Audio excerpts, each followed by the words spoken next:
Olá, olá, meus caros irmãos e amigos. Mais uma tarde de sábado, estamos aqui para mais uma vez fazermos a nossa live, não é? Como nós havíamos prometido, estamos chegando mais uma tarde para a glória de Deus. E eu convido você agora, minha irmã, meu irmão, amigos, a entrar um pouco aí neste assunto que vamos falar hoje sobre como era a terra antes do dilúvio, não é? E vamos pesquisar hoje mais uma tarde sobre a origem da terra. Eu te convido a fazer parte, não é, deste estudo de hoje. Você é o meu convidado. Então vamos juntamente, não é? Você aí pode se chegar, sente no seu sofá, na sua poltrona, na sua cadeira e vem comigo mais uma vez para aprendermos da palavra de Deus. Então, como nos havíamos prometido, vamos fazer, não é, hoje esse estudo muito maravilhoso, muito instrutivo sobre a origem da Terra, não é? As primeiras eras primitivas do planeta Terra. Então, sem delongas, vamos ler a palavra de Deus. Eu te convido aí você a participar e abrir a tua Bíblia, você que tem Bíblia aí, não é? No primeiro capítulo de Gênesis, sobre a criação dos céus e da terra e de tudo o que neles existe, tá bom? Então, vamos ler aqui a palavra de Deus, no capítulo 1 e no versículo 1, diz assim, ó: No princípio criou Deus os céus e a terra.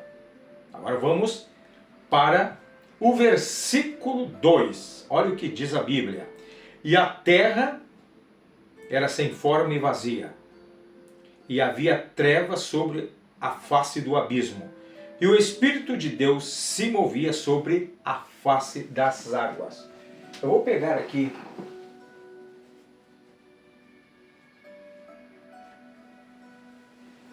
a Bíblia numa melhor linguagem, não é? Da NTLH, e vamos ver o que diz o versículo 2, como nós lemos, acabamos de ler agora, tá, meus queridos?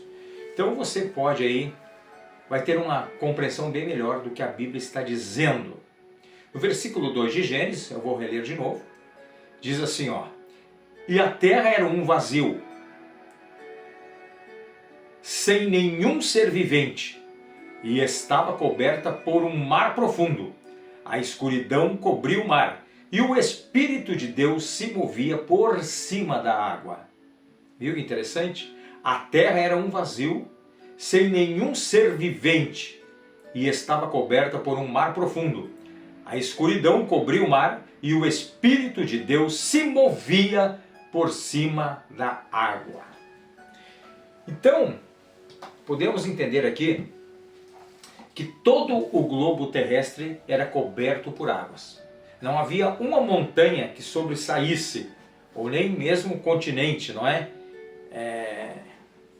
Tudo estava debaixo d'água. Era muita quantidade de água que havia sobre a terra. Aí nós pulamos lá para o versículo 9 agora, eu te convido, não é? Primeiramente a terra era um vazio total, um caos, porque não havia nenhuma vida, né? Porque toda ela era coberta por águas. E aliás, no versículo 7 diz assim, ó: E fez Deus a expansão e fez a separação entre águas que estavam debaixo da expansão e águas que estavam sobre a expansão, e assim foi. Mas no versículo 9 vai dizer assim, ó: E disse Deus: Ajunte-se as águas debaixo dos céus num só lugar, e apareça a porção seca. E assim foi. Vejamos aqui que então toda a terra firme estava coberta por águas. Então Deus fez aparecer a porção seca, não é que a ciência já estudou isso e vai chamá-lo de um continente único, não é? Depois nós vamos ver mais à frente o que a ciência descobriu sobre isso.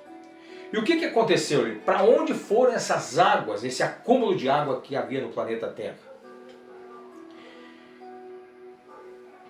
Tudo mostra, indica que estas águas, elas desceram para o subterrâneo da Terra. Elas desceram para o subterrâneo da Terra e ali se acumularam, né, debaixo da crosta da Terra, tá? Porque era água demais. E isto fez com que a parte seca viesse a aparecer, com a água recuando para dentro da Terra, automaticamente, todo esse volume para dentro da Terra, então ficou em evidência aí esse continente único. E a ciência, gente, acabou descobrindo que havia um continente único, ao qual muitos deram o nome de Gondwana, não é? E logo depois, não é? Eles deram um segundo nome desse supercontinente de Rodínia, tá? E eles descobriram que no passado, como esse continente, o primeiro continente, supercontinente, era uma massa de terra só, ele foi se separando e os estudos têm mostrado que isso aconteceu numa grande catástrofe que aconteceu no globo terrestre. Porque somente uma catástrofe muito violenta poderia partir esses continentes. E os estudos científicos já mostram que isto poderia acontecer no dilúvio, não é? E como assim? Com a vinda das chuvas grandemente para o planeta que desceu, não é? Acumulou com toda aquela água na era primitiva da Terra que estava embaixo, e esta água foi um volume tão grande, juntando com as chuvas torrenciais do dilúvio, forçou o magma da Terra para cima, não é? E houve uma reação em cadeia de todos os vulcões na Terra, não é? Que expeliram esta água, porque forçaram, abriram rupturas no subterrâneo da Terra e forçaram, o magma forçou essa crosta e a crosta toda rachou com a força dos vulcões em lavas, né? E despejou, jogou esta água toda que estava acumulada na Terra para a superfície da Terra. E foi isto que causou o dilúvio, não é? Então, a Bíblia está dizendo que havia uma massa de terra só. E os cientistas já descobriram sobre isto, não é? Em 1859, o geólogo criacionista Antônio Snyder Peregrine notou o encaixe de quebra-cabeça da América do Norte e do Sul com a Europa e a África. Se a bacia do Oceano Atlântico fosse fechada, ele também leu Gênesis 1, 9 e 10 e percebeu que a massa da Terra que se formou no terceiro dia da semana da criação era provavelmente um supercontinente. Então esse supercontinente se separou durante o dilúvio e a corrida continental abriu o atual Oceano Atlântico, tá?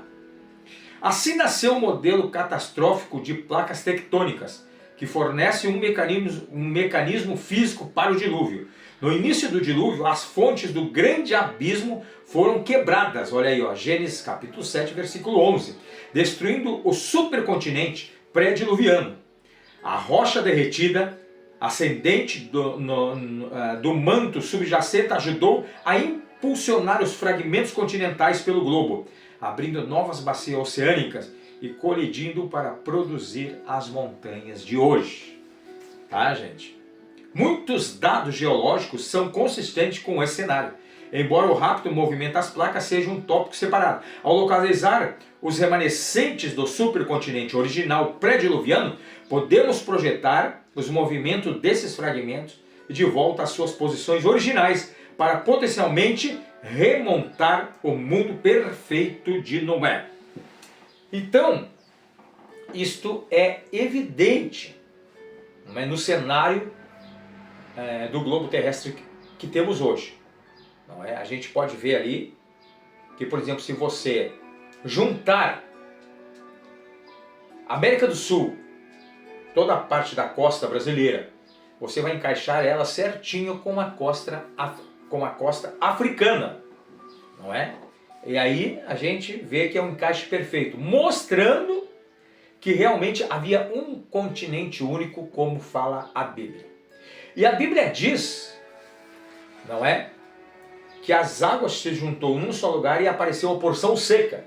Ou seja, vejamos aqui que a Bíblia está no singular, a porção seca. Então havia só um continente no mundo antigo da era de Noé, gente, tá? Mas também os cientistas, ao estudarem, não é? No entanto, a Pangeia não era o mundo perdido, não é, segundo eles aqui, né? No entanto, há uma complicação que às vezes causa mal entendimentos. O supercontinente reconstruído por Snyder Peregrino ficou conhecido pelos geólogos como Pangeia, em homenagem às antigas palavras gregas pan, que significa inteiro, e Gaia, que significa mãe terra. Agora sabemos que a Pangeia não poderia ter sido o supercontinente pré-diluviano. Algo deve ter ocorrido antes para produzir as características em Pangeia. Quando removemos o Oceano Atlântico e juntamos os pedaços novamente, encontramos uma longa cadeia de montanhas que ia da América do Norte até a Europa. O problema é que esta cadeia, conhecida como montanhas Apalaches Caledônias, é feita de sedimentos contendo fósseis que foram depositados anteriormente durante o dilúvio. A única maneira conhecida de formar uma cadeia de montanhas como essa é um continente colidir com outro continente. Isso significa que o dilúvio teve que depositar camadas contendo fósseis. Fósseis na América do Norte e na Europa antes que elas colidissem umas com as outras para formar a Pangeia. Portanto, a Pangeia não pode ter sido o supercontinente pré-diluviano que Noé viveu. Poderia ter sido apenas uma fusão temporária de fragmentos continentais durante o dilúvio, durando não mais do que algumas semanas. Pangeia era o supercontinente durante o dilúvio, mas estava completamente submerso. Os continentes de hoje foram unidos porque algumas cadeias de montanhas, como os Apalaches nos Estados Unidos e os Caledonianos no Reino e Escandinava, agora estão separadas por milhares de milhas. Mas essas montanhas não estavam no supercontinente original porque são feitas de depósitos de dilúvios. Aí está o mapa, não é? Daquelas duas cadeias de montanha em vermelho aí que vocês estão vendo no mapa. Então, aí está mostrando que tudo era uma coisa só na antiguidade, não é? A única maneira de tais cadeias montanhas se formarem é o continente original se quebrar e as placas ficarem cobertas por camadas contendo animais mortos e então colidirem temporariamente, conforme essas placas se moveram novamente e elas levaram consigo pedaços da cadeia de montanhas formada pela colisão, um pedaço nos Estados Unidos e outro pedaço no Reino Unido e na Escandinávia. O supercontinente pré-diluviano Rodinia. Então, há evidências geológicas de um supercontinente anterior que se separou de seus fragmentos subsequentes, colidiram e se fundiram para formar a Pangeia, que então se separou nos continentes de hoje, que ocorreram para suas posições atuais. Sim, este supercontinente anterior, que era portanto provavelmente o mundo perdido de Noé, foi chamado de Rodinia. Nas palavras russas, Rodinia significa a pátria. Como era então a aparência de Rodínia. Os geólogos estão razoavelmente certos sobre a configuração básica dos cratons centrais, mas ainda estão incertos sobre muitos dos detalhes. Há várias maneiras de encaixar as peças continentais fragmentárias do quebra-cabeça. Lembre-se, estamos olhando para remanescentes rochosos dispersos, danificados e alterados no mundo pré-diluviano. Tá, gente? Então, aí está, não é? Muito interessante. Então, o que importa aqui não é qual o primeiro continente único que houve no passado. Se foi a Gondwana, ou se foi a Rodínia ou a Pangeia. Para nós isso não interessa. O que interessa é sabermos que a Bíblia confirma o que a ciência descobriu, que havia apenas um continente único no mundo na era de Noé. Está totalmente de acordo com a palavra de Deus que está no singular quando apareceu a porção seca. Outra evidência que podemos testificar que realmente havia um continente único é quando Deus manda Noé separar um casal de cada espécie para colocar na arca. Ora, se houvesse 5 continentes como existe hoje, como esses animais teriam chegado até a arca vivos? Porque eles teriam que cruzar longas extensões de mares que nós temos, de oceanos, e eles teriam morrido, não teriam como vir a nado a uma distância tão grande como está hoje um continente separado do outro. Então isso dá outra evidência que realmente havia um continente de uma única massa de terra, para que os animais pudessem andar, se dirigirem até a arca para serem salvos. Isso é uma evidência, não é? Mais uma evidência aí que temos que havia um continente único. Agora, quando nós vamos lá para o capítulo 2 de Gênesis, agora você pode abrir a Bíblia no capítulo 2. Será que havia chuva antes do dilúvio? Olha o que vai dizer a Bíblia, no capítulo 2 e a partir do versículo 4. Estas são as origens dos céus e da terra quando foram criados, no dia em que o Senhor Deus fez a terra e os céus. E toda a planta do campo que ainda não estava na terra, e toda a erva do campo que ainda não brotava, porque ainda o Senhor Deus não tinha feito chover sobre a terra, e não havia homem para lavrar a terra.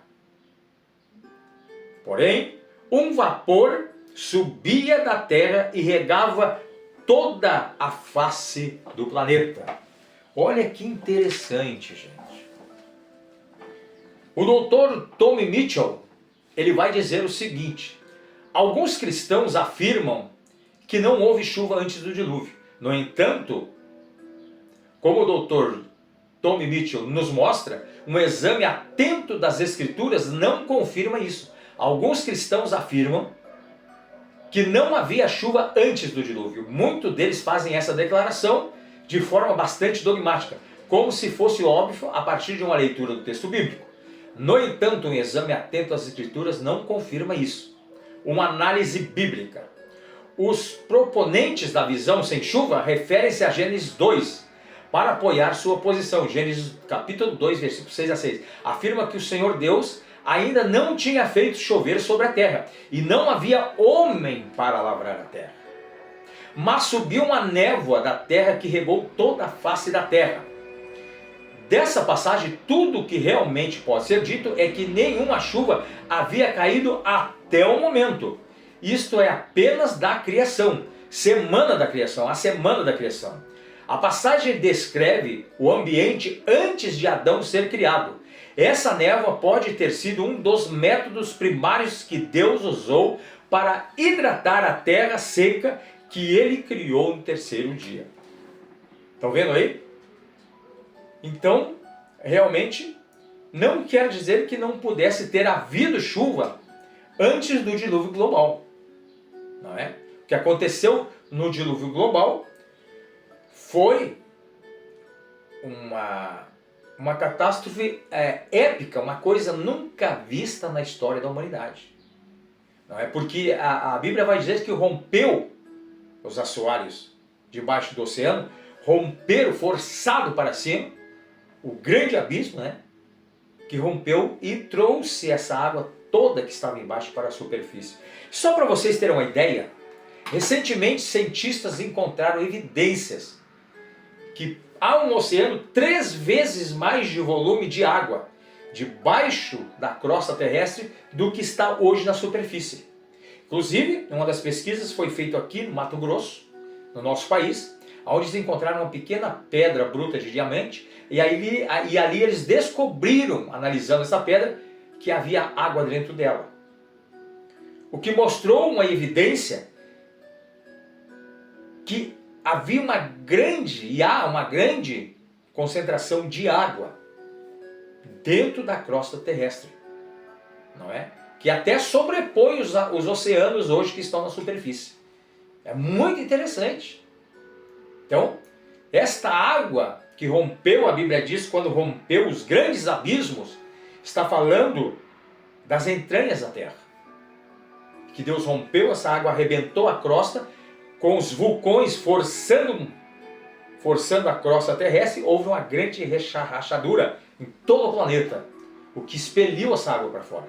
E juntando com a água da chuva, então, causou o grande abalo do dilúvio mundial. Outra evidência é que eles encontraram vestígios que o dilúvio de Noé não foi só localizado num lugar específico, mas é em todo o mundo. Outra evidência que nós temos de um grande dilúvio é hoje os fósseis espalhados por todo o planeta. Além do carvão, sedimentos, né? Em grande quantidade no mundo todo. O carvão é outra evidência de um dilúvio. Assim como o petróleo no mundo todo é outra evidência, não é? De uma catástrofe nunca vista antes na história da humanidade.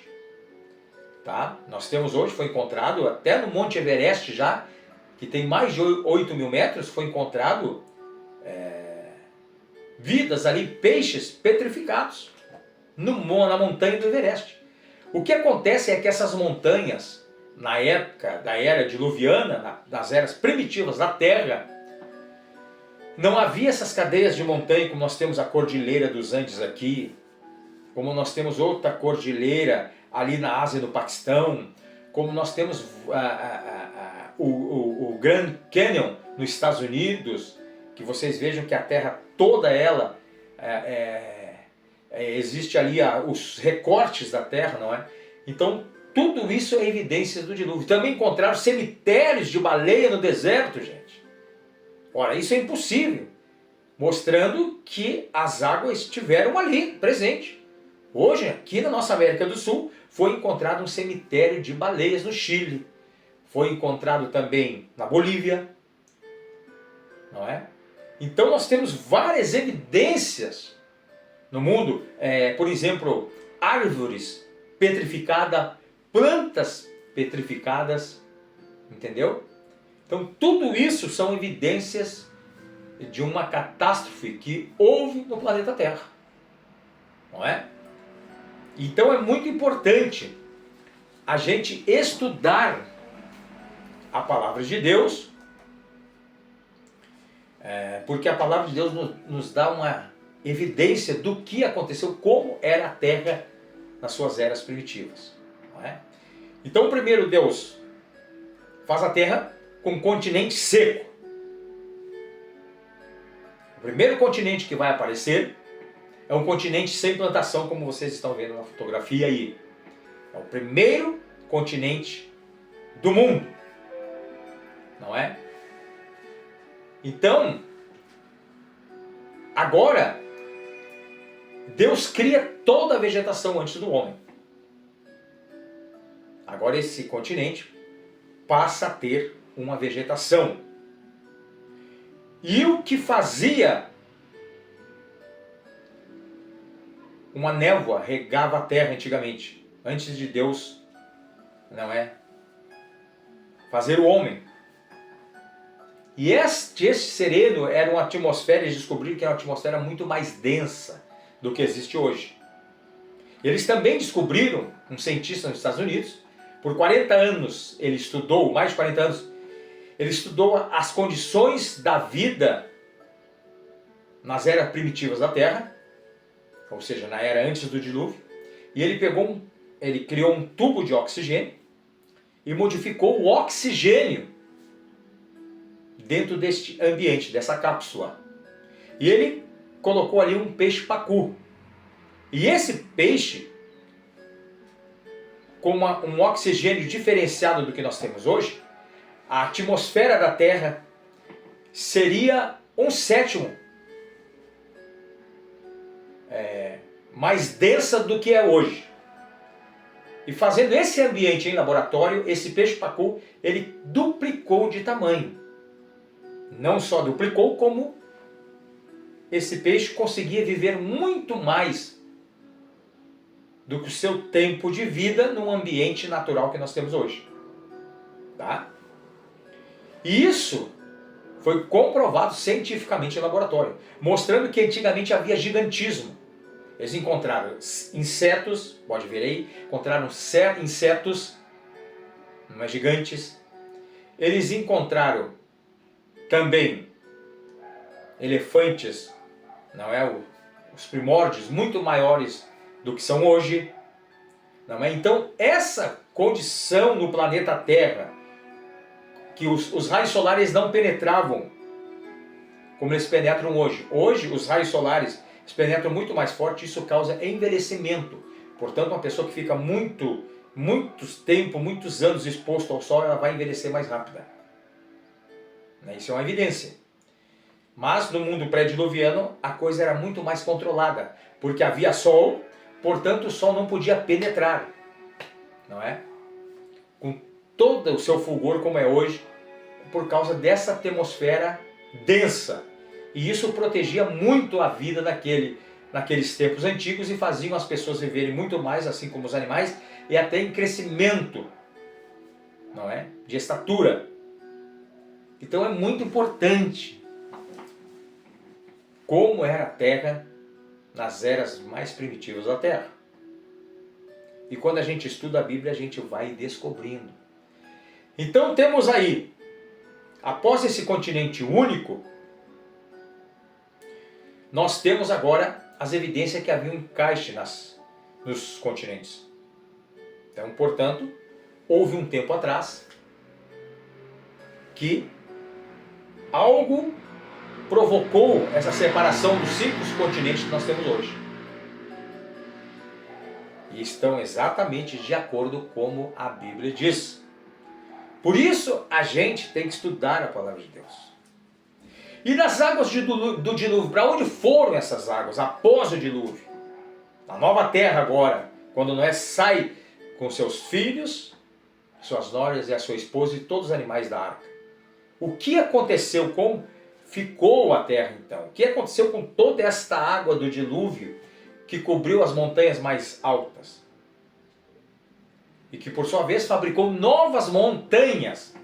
A água foi destruindo tudo que vinha pela frente. Por isso que a Terra hoje não é uma bola de recortes, o mundo todo, né? Com essas cadeias de montanhas. Então vamos lá para Salmos 104. Vamos ver o que a Bíblia vai dizer aqui.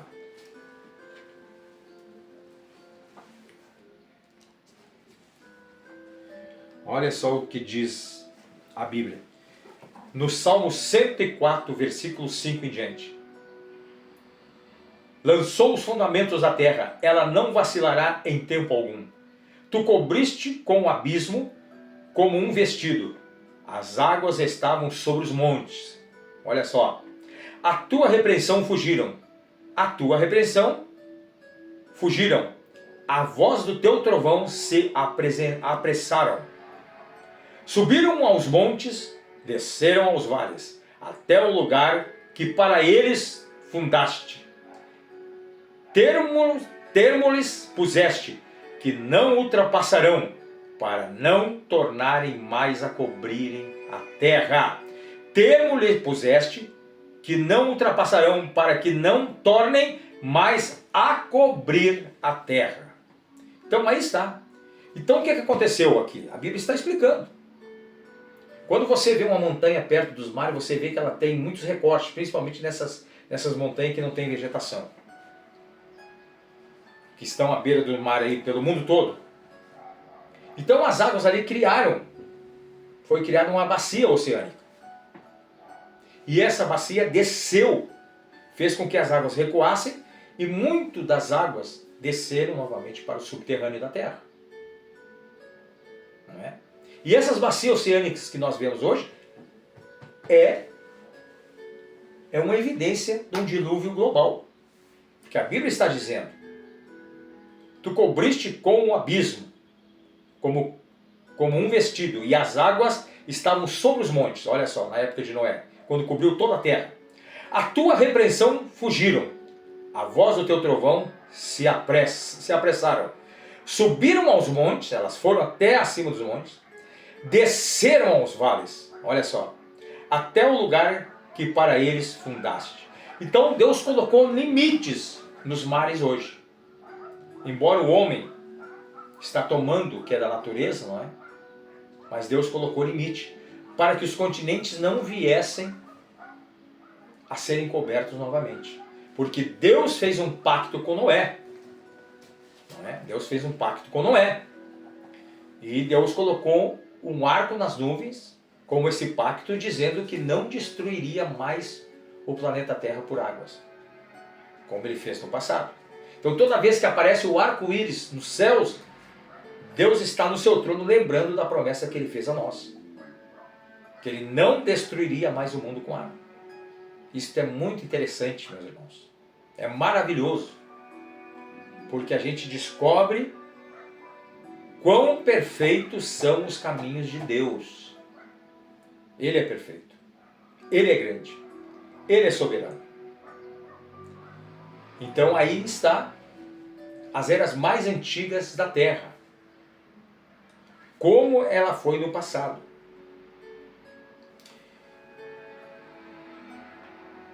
Então quando Deus criou o homem, não quer dizer, a partir que ele criou o homem, não quer dizer que não havia chuva. Tá? Antes do homem, não. Antes da vegetação, não. Por quê? Porque sabemos que a vegetação, as plantas, elas precisam, por causa da fotossíntese, né? Elas precisam de um orvalho e precisam também de chuva. Não é? E quando Deus faz e coloca toda a semente sobre a terra para que pudesse germinar, é óbvio que precisaria de água, não é? E foi através daí então que Deus começou os primórdios, não é? Dessa névoa que regava a terra, não é? E talvez houvesse sim chuva, não torrencialmente, não é? Mas apenas para dar estabilidade para o crescimento da erva no campo. Aí sim, quando Deus diz para Noé construir uma arca, 120 anos ele ia mandar, após esses 120 anos ele ia mandar uma chuva de uma forma que os homens nunca viram na terra. Por isso que eles não criam na pregação de Noé. Eles não deram ouvido à pregação de Noé. Noé foi a boca de Jesus Cristo lá no Antigo Testamento, pregando para aquelas almas que estavam em prisão, que a Bíblia vai dizer. As almas que estavam em prisão, eram essas almas que estavam aprisionadas nos seus pecados, que não criam na mensagem de Noé. E Noé era a boca de Deus anunciando que Deus tinha revelado a ele que ia destruir a humanidade por causa dos pecados daquela humanidade daquele tempo. Tá, meus irmãos?